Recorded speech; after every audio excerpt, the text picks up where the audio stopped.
Hi, Glenn Haussman here for heretostay.tv, and I'm in the middle of the Thames River here in London attending the Service Apartment Summit Europe. We had the opportunity to speak to some of the attendees at the event to find out what the biggest issues are affecting extended stay, service apartments, and the rising champion, apart hotels. Let's hear what they have to say. All right, so London market seems to be rock solid. What are your opinions on the London market, especially when it comes to extended stay and service apartments? It's very competitive. It's tough. It's all about location. You have to get the right location, the right side of the street, the right street corner, or you're dead. But if you do? If you do, you can make some money. If you don't, you won't. I've seen a huge change in the market over the last 12 months. There's so many new concepts entering the market in London. This time of year is super busy.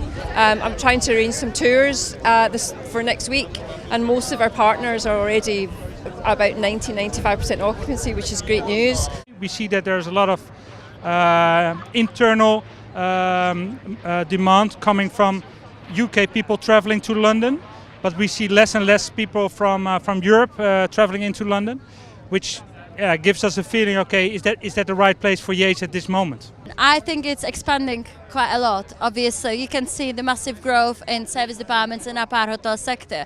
We as a company has got massive expansion with having about 15,000 keys by 2020. 2016 was 19 million visitors. I would expect 2017 to be 20, if not something higher. This is a growing, booming city. Lots of room for everyone. So extended stay is doing remarkably well, particularly for us. So we've got a portfolio that splits probably a third on extended and 2/3 on transient.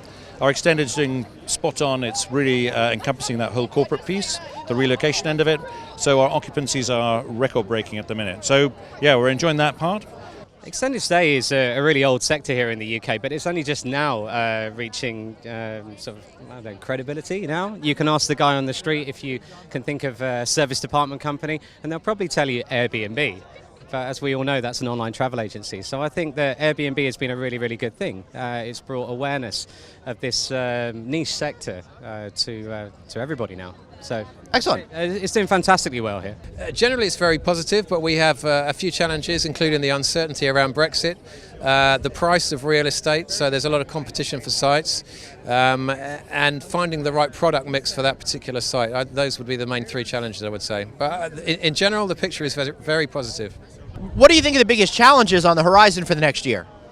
I do think it's a political thing. We've just passed the Houses of Parliament and they're all having some problems in there, but we're not really sure how Brexit is going to affect London.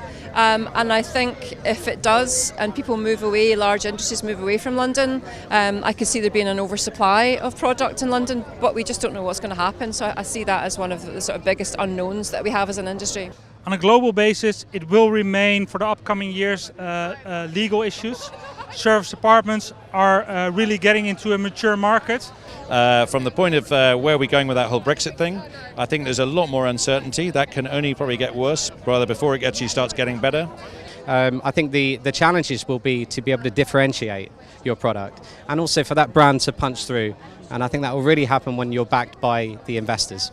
It's finding the right sites, it's choosing the right property mix for those particular sites. I mean, we're seeing some of the apart hotel brands now going out into parts of London where even 5 years ago you wouldn't have dreamed of putting a serviced apartment, but they're quite edgy places, and we're seeing some really exciting stuff happening there. So the outer fringes of London, Hackney, Lambeth, places like that, you're going to see some interesting stuff happen. It seems like everywhere I go there's construction cranes here in London. That's probably a big sign that the economy is overpowered. Doing great makes your job a little bit harder.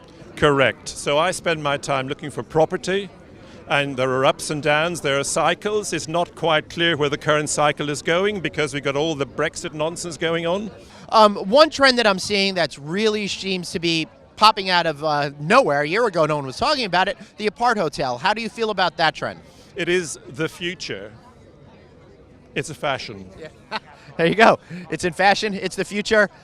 I wish I had this guy's sense of style when it comes to hotels. As an industry, we started because we were offering larger accommodation for cheaper than a hotel.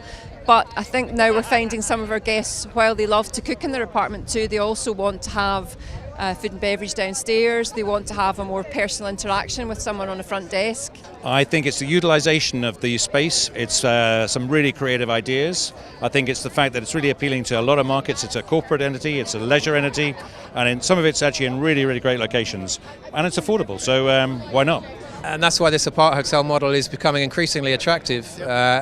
It broadens the guest mix, so you're getting short stay guests as well as extended stay. You're getting leisure guests. You can offer ancillary services such as F&B. The units as a whole tend to be smaller, so you can fit more units on a particular plot. And in my opinion, the majority of the apart hotels are hotels with a microwave in the corner. And I think we, as serviced apartments branch within the hospitality industry, we really need to set clear goals and targets for ourselves. Say, okay, what do we want to be?